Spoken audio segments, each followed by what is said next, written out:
What's up everybody? Bill Wheeler here at Wheelhouse Garage. Today I'm going to go over 5 tips I have for getting the most out of your vintage motorcycle experience. Let's do it.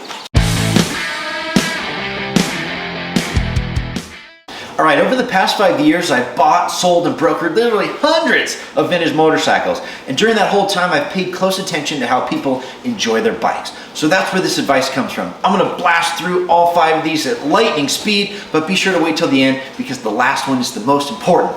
Alright, tip number 5. Buy the right bike for you. And what I mean by that is figure that out before you start looking for a bike. Figure out what your dream bike is, how much money you want to spend on it, what your mechanical ability is, all that kind of stuff. Because what I've seen happen, unfortunately, many times is someone buy a bike that's maybe outside of their mechanical ability because it has a great price tag on it. Maybe it's a basket case or a bike that's not running but it's in really rough condition or has a messed up title situation. And unfortunately what happens sometimes is they get the bike, they get home, it sits and sits and sits, motivation goes down, and unfortunately they never get to really enjoy their bike, never hits the road or the dirt, and that's a shame. So be prepared before you start looking.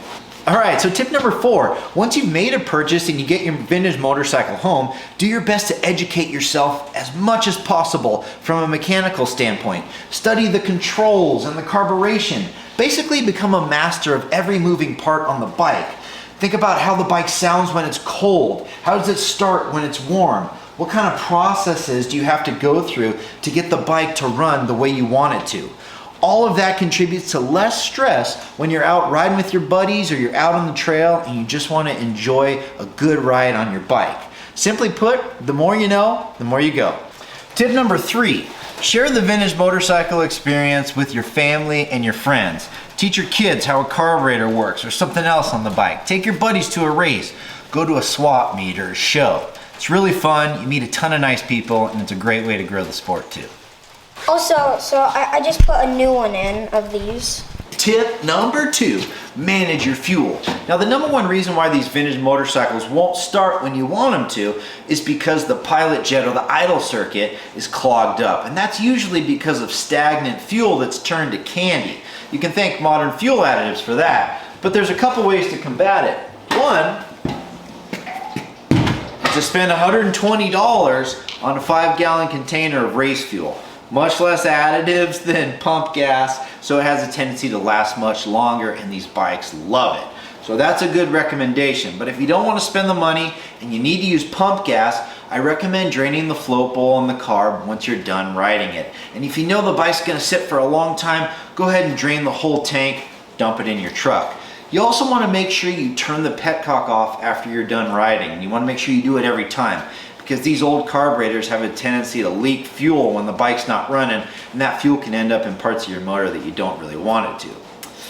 I'm not a huge fan of fuel stabilizers and that kind of thing because I just have a general feeling that the less additives the better. Lastly, if the inside of your tank is questionable at all, you want to make sure you use protection, and by that I mean a fuel filter.